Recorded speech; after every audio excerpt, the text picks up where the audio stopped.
Hello, everyone, and welcome to our Zoom in Conversation Artist Talk with Jamie Martinez.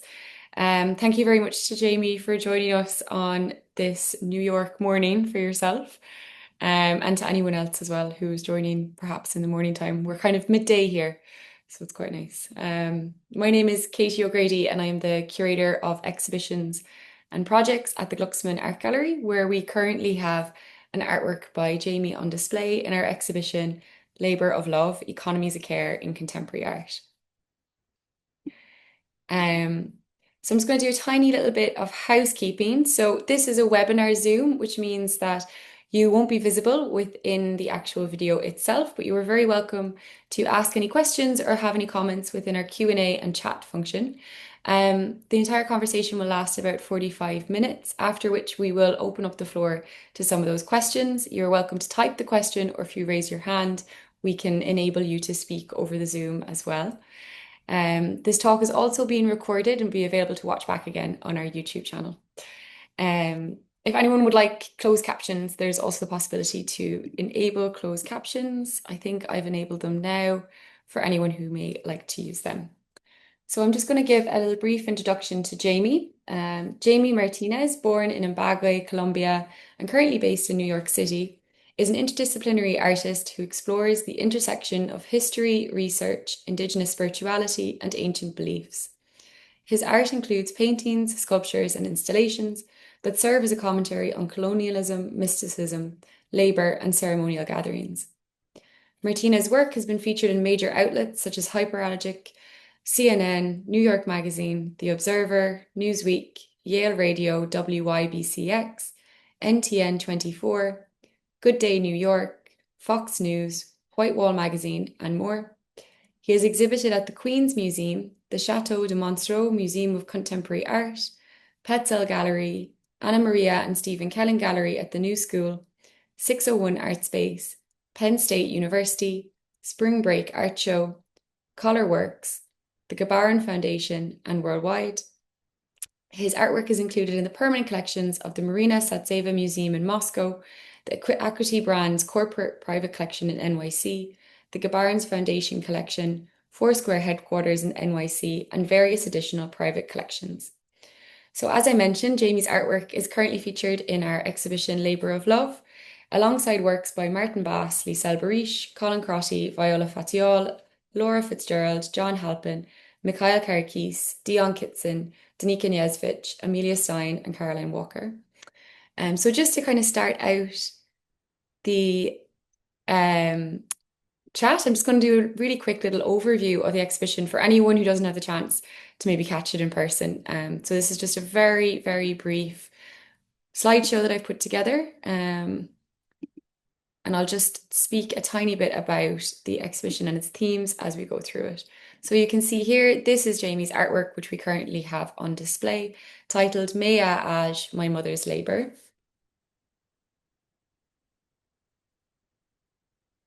So Labour of Love presents Irish and international artists who explore the responsibility and reality of labour in contemporary society and how the burden of unpaid and low-paid work might be made visible through art, to focus attention on work and services that are often overlooked, undervalued, and hidden from public view. With a particular focus on the care economy, this exhibition considers how the physical and emotional well-being of people is enabled in our society. Domestic, health, hospitality, rural, and industrial maintenance rely on the provision of regular and often thankless tasks, provided with great care by people whose activities underpin our daily lives. And as you can see across the exhibition, we have lots of disciplines on display throughout video, print, painting, photography, and drawing, as well as sculpture. And Labour of Love inevitably invites you to notice and reflect on the nature of these endeavours and the value of the work in the wider economy. So here we go, and I'll just end again with a bit more of a close-up image of Jamie's artwork. So this is two sculptural pieces, and just exiting out of this slideshow, I'm just going to start the conversation with Jamie. So I think maybe to begin, would you mind speaking a bit about this particular work, Mea Aj, My Mother's Labour, why you made it and how it came about? Well, first of all, thank you for this wonderful opportunity. It is a pleasure to work with you. I know we've put a lot of time into this. And first of all, I want to address the theme as a whole. I think it's very important theme, labor, uh, work. This is what we do. This is what everybody does on a daily basis. So that is the most important thing about this talk, or even the work that I'm about to talk to. So this work really is to honor my mother. Who doesn't love their mother? Their mothers does incredible things, very um, labor-oriented work. So she did many jobs and raised three kids here in America as an undocumented immigrant person, which I don't know how somebody can even do that these days, not raising one, two, three kids, not having the papers or having to do specific jobs or whatever is needed to survive. Part of that is to honor that, to honor the labor, to honor the pride in which she did it. We're also not speaking, I mean, also not speaking just about my mother as the pride that's involved in labor itself. We all have it. We all should have it. And then, yeah, so I decided to start with when she came to America, since she didn't have the papers, she had to sometimes even at one point hide in a closet when immigration came. That's how close it was to really being all over back in Colombia. We got through that. So then once I got the opportunity to do this piece for a specific show at 601 Art Space, I did want to honor the cleaning she did for this family. She raised this, she worked for a lot of families, cleaned offices, cleaned homes. I cleaned some offices with her a few times. I complained a lot. It was early in the morning. People were sleeping. I was cleaning this stuff. I was like in my teens, but she never complained. She just did it. It was so much work and, got us through. So one of the things I did want to honor with this is not just her labor, but pretty much the repetition of the labor, analyzing simple movements like ironing clothes or cleaning, dustpanning or sweeping. That actual movement is really the heart of the sculpture, if you want to call that, but it's really trapping that kind of energy, mimicking her work. So I did also iron a bunch of clothes and cleaned. I used to run a gallery space in Bushwick. I cleaned it on my knees and my hands. So also repeating her work, and then as soon as that is over, head into the studio and trapping it, sealed with air dried clay. Um, and then the glyphs come to decorate it and to honor it. And then I do polyurethane now to really seal it and make it harder, even harder than if it was burned.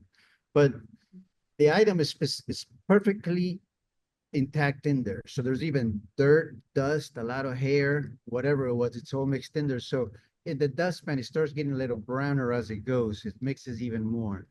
But if it cracks, it should technically be perfectly in there, even the dirt. Mm. And the iron works. I just cut off the electricity, but it could technically reconnect it and it will work. Mhm. I think that's what's so interesting as well about the work, Jamie, is the fact that like you've used them and that this kind of energy is trapped within it or that invisible labor, the invisibility of it is like within the actual artwork itself also. And I maybe just wanted to ask, like, is this theme of unseen and unnoticed labor quite important to your wider practice? Yeah, well, first I did a lot of community-oriented art, like a Mercado. I did installation in Spring Break. I was really interested in getting people together through art. That's one of my I guess themes. And then eventually, a friend was telling me about a show she was curating, which is great, which is called Invisible Labor. You keep saying invisible, and that's the name of the show. I mean, Invisible Hands. My apologies. And then I spoke to her and I really pitched her something to let me do something. Once she agreed, I really kind of opened myself up to let ideas come through and visions, and that's when this came through. So it really started with somebody letting me do it for a specific theme, which works even better for me because since I kind of open up and expect things to come through me as direction, it helps me to narrow it down into a specific theme, like really close it down so I could speak more directly to it or about it. So that kind of worked because it's a specific show made for that. So it really was that like that particular exhibition, Invisible Hands, which kind of opened up your practice maybe into exploring this type of theme. Yeah, more the mother part, the labor I was always doing in immigrant labor and kind of that community gatherings, but this is specifically not through labor. I got through it through my mother. So it was my mother first, then the labor came. So my mother's a part of it. And then I I really wanted to show all this incredible stuff she did, really. But it goes through her first. So it's not even just the labor, it's really her that's a heart of it. Hmm. I think, yeah, so familial ties, and I know that you mentioned maybe kind of how you came to be an artist was also through a familial relation. I was wondering if maybe you could speak a little bit about that as well. Like, how did you decide you were going to be an artist? Well, I never really decided that. My brother was an artist, to be honest. He's really probably the most influential art person in my life. He's an Hmm. incredible artist. He draws a lot, paints. He does a lot of fashion now, so he's a fashion director. I also went into fashion through him, but he really did. I guess showed me, and I just paid a lot of attention. Wasn't really into it, to be honest. I just paid a lot of attention. He moved to New York. As soon as I visited him here, he took me to the Met. So I really fell in love with the Met, not only the painting the best thing about the Met is you can go see paintings and then you can go to the Egyptians and then you go somewhere else and it's just wow. So that not only was paint, I started looking at painting, I started really looking at mainly the Egyptians as art. That's where I really started. So I went kind of through the Egyptians, and part of my work has deals with the afterlife and the spiritual part of objects we're creating as artists or not. So then my mom, obviously, I think if it wasn't for moms who wouldn't know have so much art education, took me to museums, same thing. Went to see, I remember seeing some Picasso pieces a long time ago, and just she's very open about raising us into like this artistic expression, and we can do whatever we want. So really my family. And then when I moved to New York, I hung out with a bunch of wild actors, professional skaters, and really artists. Some of them made it big, and that's when I really got hooked. It Hmm. was just a lot of energy in like early 2000, 2008, somewhere like that. And really that downtown scene, New York was really happening. And I just wanted to be part of it. That's when I fell in love. And then it took a while to actually started making it and the process started. So it kind of like chose me in a way. Yeah. Didn't quite said I'm gonna be an artist. I'm kind of like here now. I think that's probably true for quite a lot of people actually as well. We all feel like it kind of chooses us. You kind of touched on it a little bit there, but about like kind of spirituality in your practice and ritual. And I just wonder, maybe even thinking about some of your wider exhibitions or artworks that you've also created, if you wanted to maybe touch on that a tiny bit. Um, and I know, Jamie, you also sent me over some images to share, so do just let me know whenever you want me to. If you want to share them now, I can Yeah, I can put them up now. well,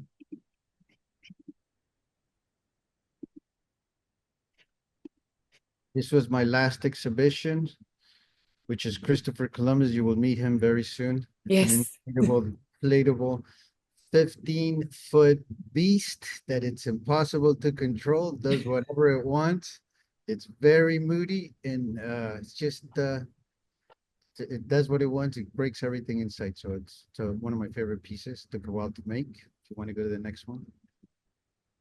This is actually a show I had at the new school, which is that I actually worked with an artist called Aaron Coe on this piece. He was two artists.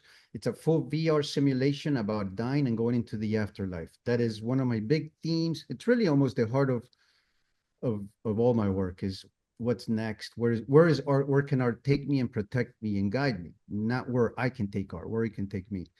So it is a 6 to 7 VR installations. Really good artists, incredible work we put in there, and it was a 1 minute VR installation. You would die and go meet Anubis, who would judge you. That was my part with Aaron Coe on the red kind of like fabric, and the spell you see on projected is a spell given to Ani in the Book of the Dead. I don't know if people are familiar with Ani. He was a merchant in the Egyptian and then he bought a pharaoh's spell. So you see in the parentheses, Ani is a chant. So I kind of injected my name in there, Mm. and I used some that spell into kind of like protection and guide into the afterlife, which is what the Egyptians did. I'm very into back again, the Egyptians, like I said, the Met, really Mm. incredible stuff.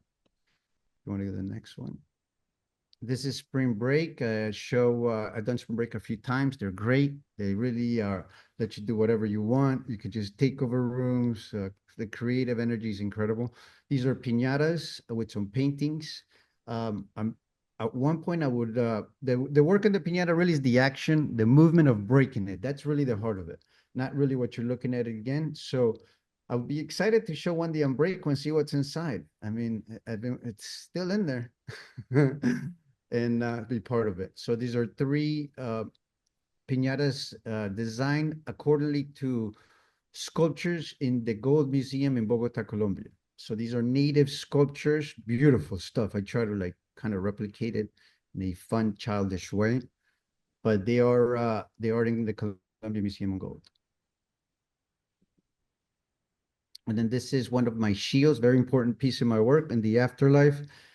This is a mural in Mexico of the Spider Woman. So there was a Spider Woman back in the day, and it is used as a protection tool. This is my main protection tool in case something happens and I'm not going where I'm supposed to go after I leave this world. So that is full of spells, protection tools. The back is the same thing. Amazing. And I might share now, Jamie's got a fantastic video of the Christopher Columbus sculpture. Yes, the beast. I've showed him twice already. So here we go.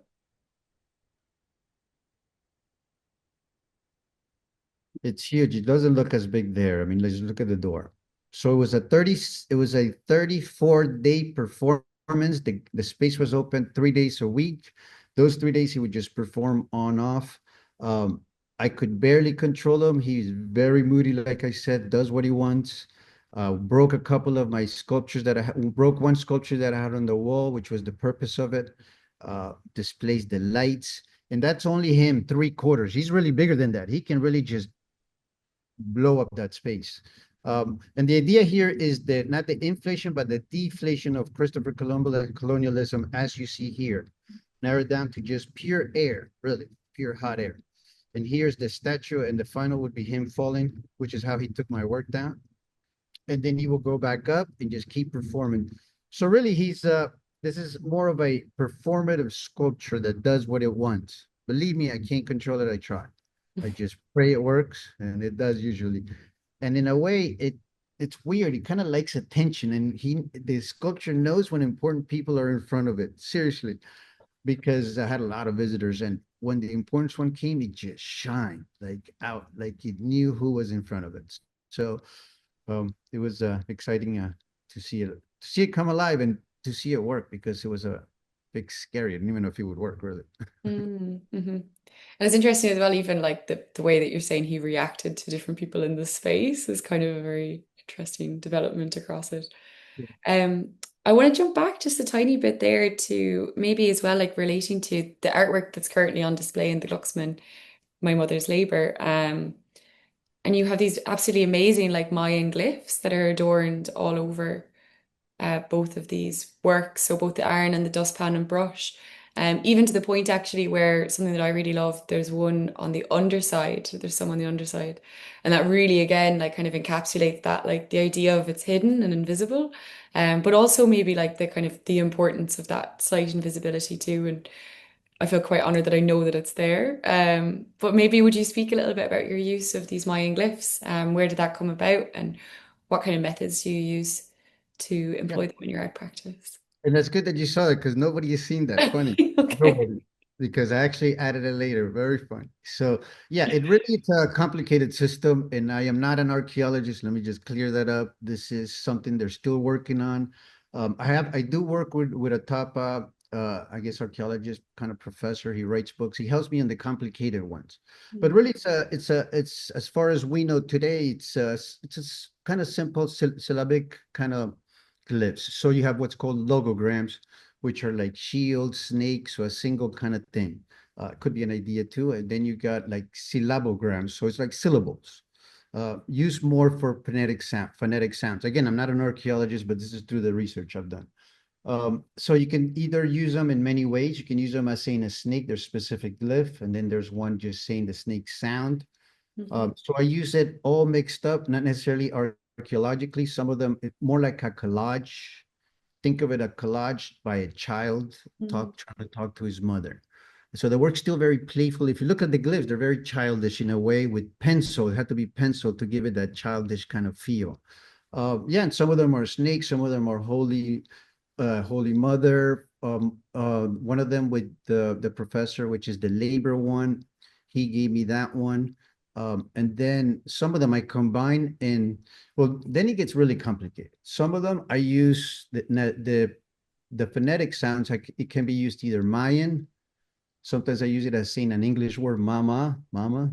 There's a ma, or you can use it in Spanish. So sort of a mixture when it comes to the phonetic sound. So I either use it just like the Mayans as a single thing or as a sound, saying hey, hey, or ho, ho, or something else. So it's a whole mixture in there. There's a lot in there that have to do with because believe it or not, as far as I talked to the professor, there's not a lot with labor specific. There's some with women. So you have holy woman in there, obviously my mother. Hmm. There's some that another one, a good one is like I am your servant, which is the center one with the kind of like the guy like this. But recently they found out that it might not be that, it might be I am here. So they're like I said, they're still figuring this stuff out. Um, Other ones are labo, which is the square one. So instead of saying labor, there it's a syllable. As far as we could get is labo, didn't have the R. As pronunciation, there's some with phonetic sounds that say Jamie, some that say Hmm. ma, mama, and then labor. So it all depends on which one exactly. Some like the center one here on the dustpan, that's the one that says servant, but is now I am here. You have the moon woman there on the iron. She is being sacrificed.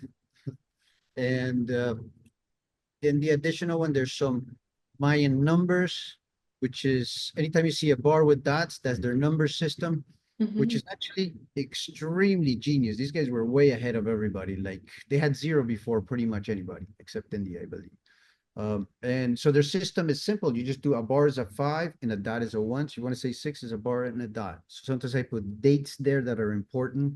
Hmm. And a lot of subliminal conversations between me and my mother and whatever spirit I'm trying to like encave here from I guess history and stuff. So it's really a mixture, but more of a collage. Some of them are straight up from the Mayan book that they still not haven't figured out. So just artistically. Yeah, they're really incredible, Jamie. And I really love the use that you said of like kind of taking that language and making it your own as well. You know, you're kind of like in a way using it as like an artistic medium. Um, and I guess with that artistic license as well, it's like refictioning and like within that as well, like reclaiming history and reclaiming myth.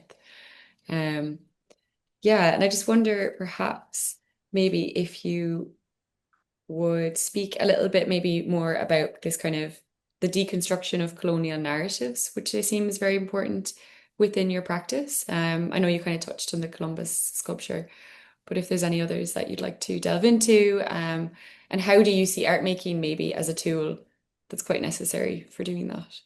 Yeah, one of my biggest things is really, and I do it a lot, is using art as a tool into not only colonialism, but into the afterlife, really. Mm, So, and the colonialism is great because there's so much culture that was missing and lost, really, just incredible stuff. And even if you look at the Mayans with the books, remember, these are only the books that survived. They burned most of them, which was the priest. mm, And another good thing also about the Mayans is they're really one of the few in on all America that had a language, really. mm, Because in most Spanish countries, I think somewhere maybe Chile had the knots, but Colombia really didn't have. We had a lot of, I mean, there was native talk, but it just never an actual written language. Um, no, and then what I do a lot is, yeah, covering things using clay. I like to do air dry clay because I like to cover things, can't be fired.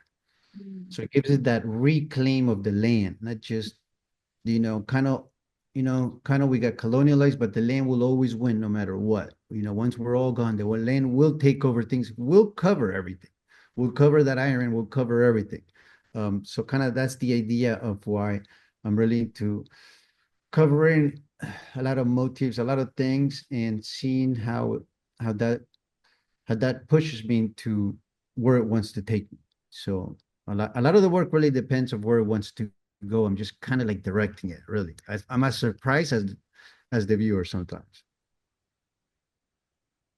Absolutely. And yeah, so I think, are there any particular stories that you return to quite a lot throughout your practice? I know you kind of mentioned a bit about the Egyptians, but even maybe about the afterlife, if you want to speak a bit more about your exploration through that. Um, if you've kind of mentioned about having a spiritual practice, and I wonder, do you meditate as well? Like, how do you use your own spiritualism within your art making? That's where really the beauty comes in. I try to stay as far away as possible from this whole process. So, including these pieces, whenever I got the opportunity to make the work, I did heavy meditation, takes days sometimes, not meditating straight, but you kind of open yourself up, really. And by doing that, it's very drainful. I mean, you really are very vulnerable. Anything can go through, bad spirits, good spirits. It's not something that's do it all the time. But what works for me is doing that and then kind of like trying to ask trying to ask for direction. Where should I go to for this piece? And then what happens is usually I get like a crystal clear vision in a way. And it's just so clear that I just got to figure out how to execute it. So in a way, I kind of am more of a fabricator almost of my own work. So I get this kind of straight kind of like idea, vision. Like Christopher, I'll give you an example. I was like, how can I even do that? Is that even possible? Mhm. And am I going to hurt somebody? Is this thing going to blow up? So half the time for that was figuring out how I could bring it to life. Talking to, I'll give you an example. It took me the longest. Who's going to build this? This thing has to be indestructible and has to be able to blow up. And whatever you put in front of Christopher, he will break. It's like very thick vinyl. So Mhm. for that, I had to do a lot of research and eventually found the car dealership that had a big one in Texas, really strong. And I called them and they're the ones who gave me this other company in Texas who made this. I mean, they're the best, really thick stuff. And so most of the research was who can make something like this, and then it comes into will it work? You have to test it. There's a machine involved, which is something I'm really into now. Machines, how they're helping us move forward. Part of the new work coming out is how machines and tools, obviously tools are already dealing with how tools help my mother raise me and put me exactly where I'm at through that labor. The iron was a tool, also machines now, which are, coming around pretty fast. So, yeah. And another thing is also the heart of the work, really, that's where my real deep work is about protection into the afterlife. I really want to create things kind of like the Egyptians that will guide me, will protect me, will secure. I mean, we don't know where we're going to the unknown, I guess, some sort of boat into a river that will guide me somewhere. So the art takes me, I just go for the ride in every aspect of it. Um, I either, I get the vision and I create it, but as little as I can put in it, it usually comes out better and pure, I guess, to what the idea is. Think of it like a transformer, just energy is going through very high voltage into low voltage or low voltage into high voltage. So it's just as a medium as empty almost. Um, Mhm. just free, really. Yeah. And it sounds like it's quite like a generative process that you work through. So I'm just wondering, like, even imagining with the Columbus sculpture, or even perhaps with sealing things in clay in the way that you do, you must experience a lot of failure or a lot of maybe works that don't quite come about as you expect. And I'm always really interested in the idea of failure. And I think sometimes it can open up a lot of opportunity for things that you never thought could happen. So I wonder if you maybe have any experiences of that you'd share.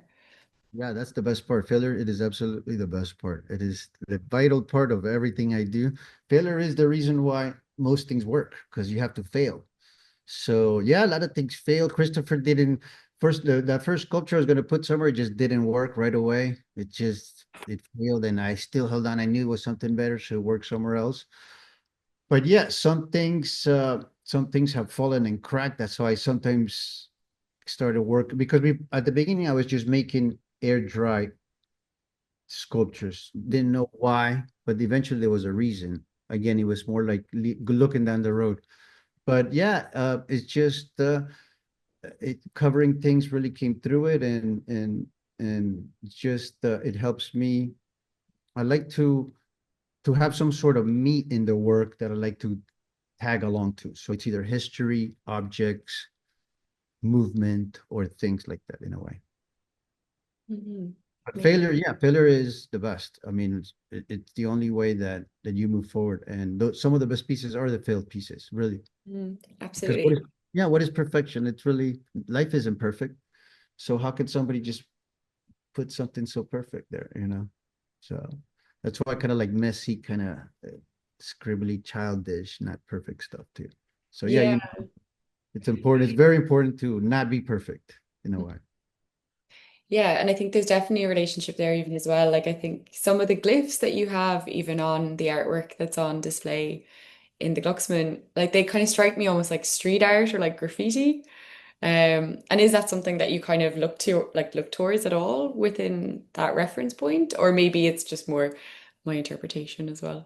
No, and interpretation is always open to everybody. Hmm. The work is it matters to who's looking at it, activating it by the person. Yeah, no, not graffiti, but definitely more of a child Hmm. stamp kind of thing. If you look at it almost looks like child those tattoos. So Yeah. really, the child, it really is a child looking at his mother and saying, "Thank you for everything you're about to do. You haven't even done it."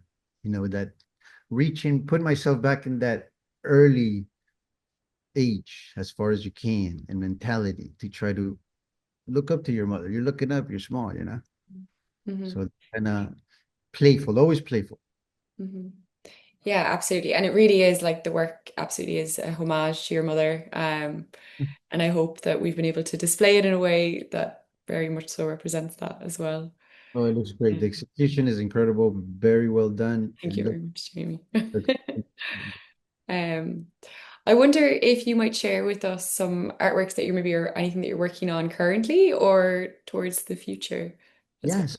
So I have a show coming up upstate New York, curated by Jacob Rhodes from Field Projects. He always does great stuff.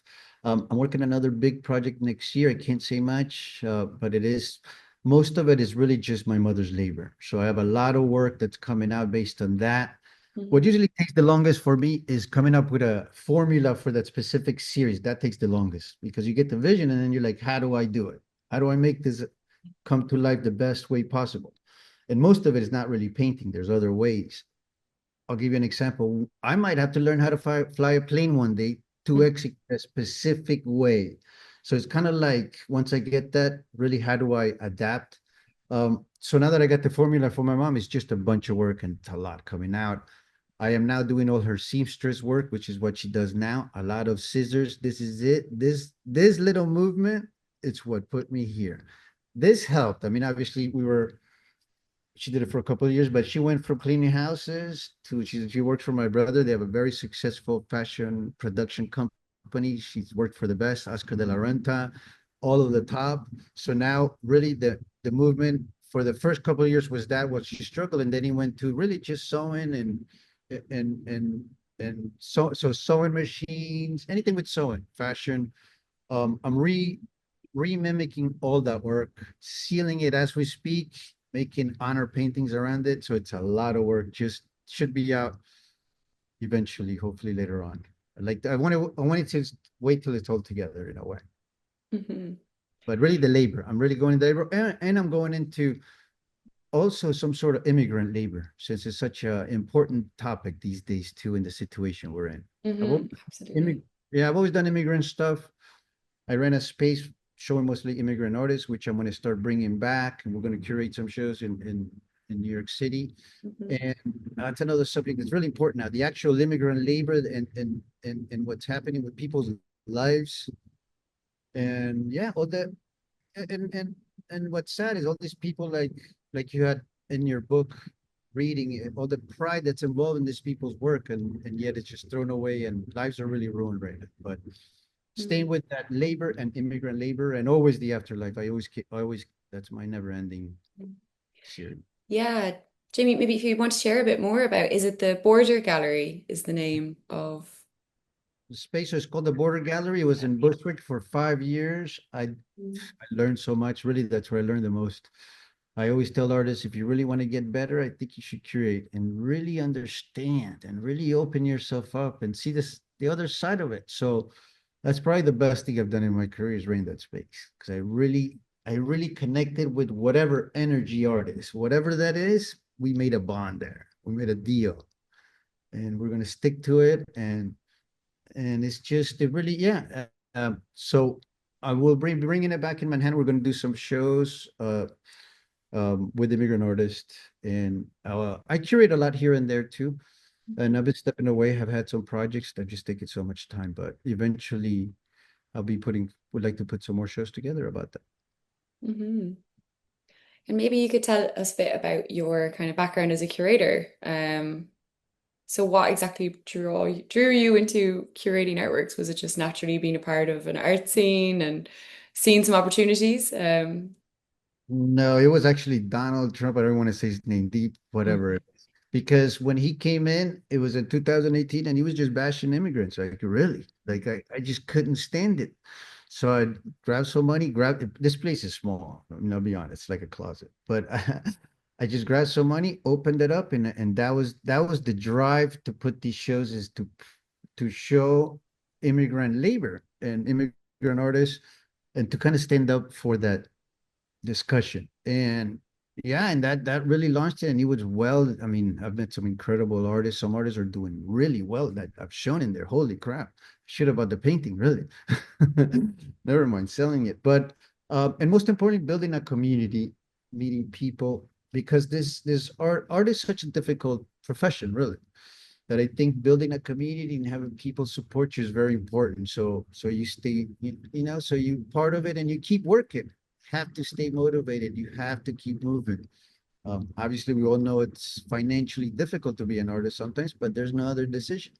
So um, I learned a lot about the border. Really, it's really probably the biggest teacher in my life. That space, and I always take it with me, and I always use everything I learned there and move forward and really put it into more, which is to really listen more to the work.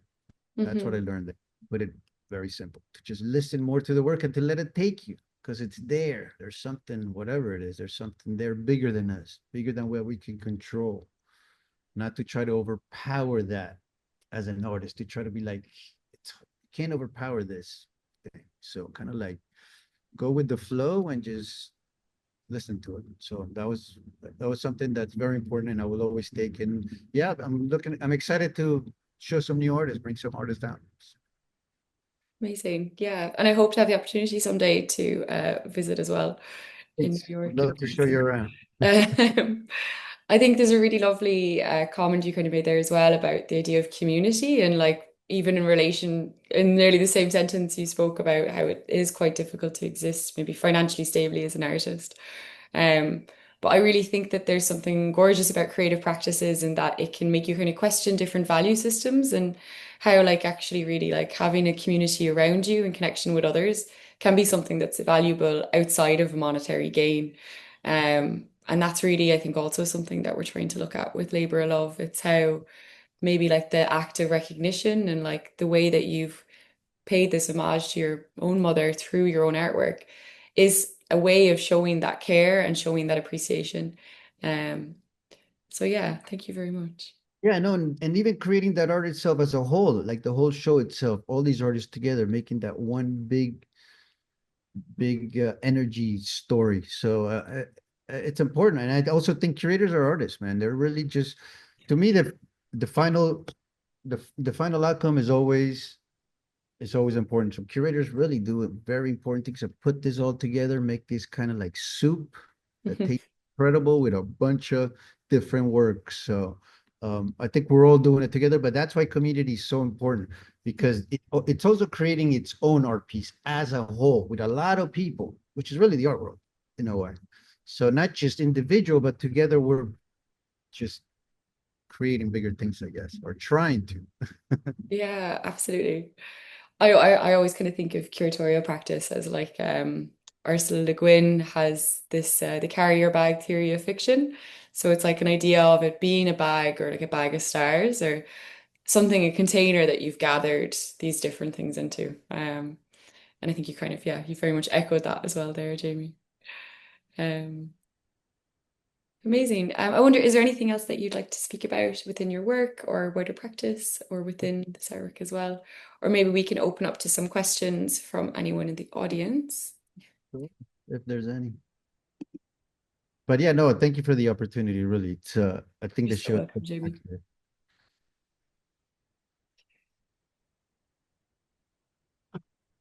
But yeah, just to say, if anyone wants to ask a question, you can go into the Q&A function just at the bottom of the Zoom. Or if you raise your hand, we can allow you to speak out loud.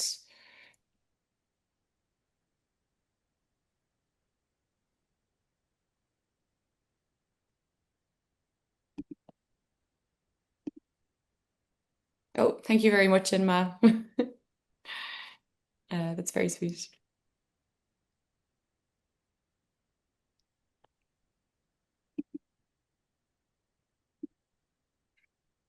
Um,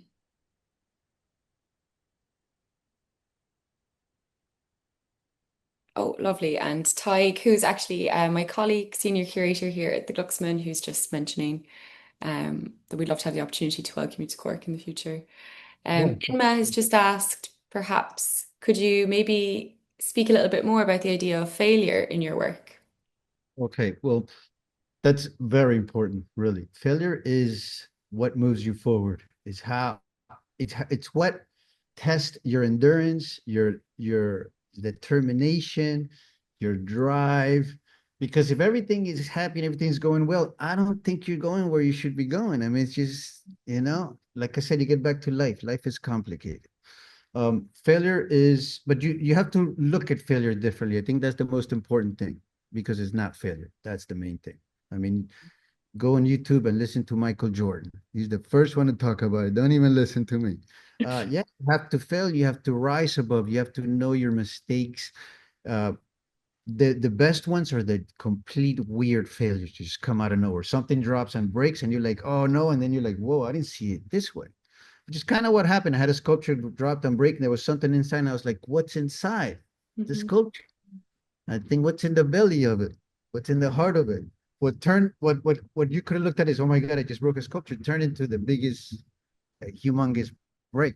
Same with Christopher Columbus, that thing failed and I had to kind of fix it. So I think failure is more like a push and pull. Just gotta it's gotta happen, but you don't let it take you down and solve the problem. Really, you just gotta solve a problem.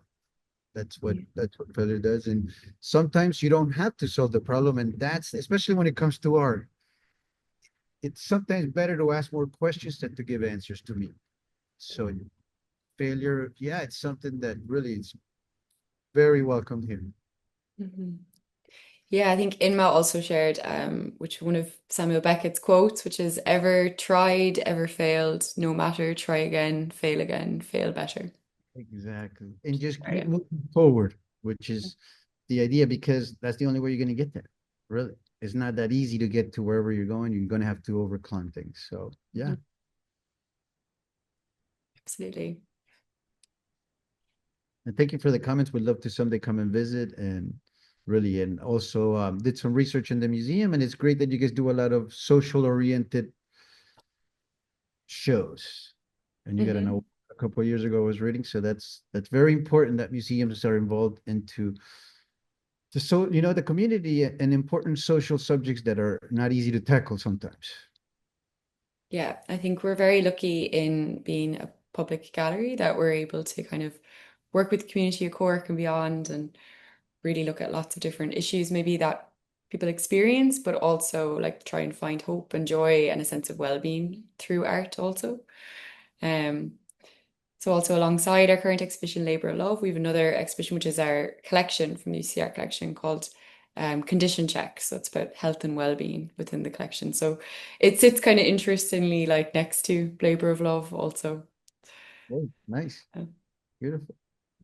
So yeah, that's it then. yeah, fantastic. If anyone else has any other questions at all,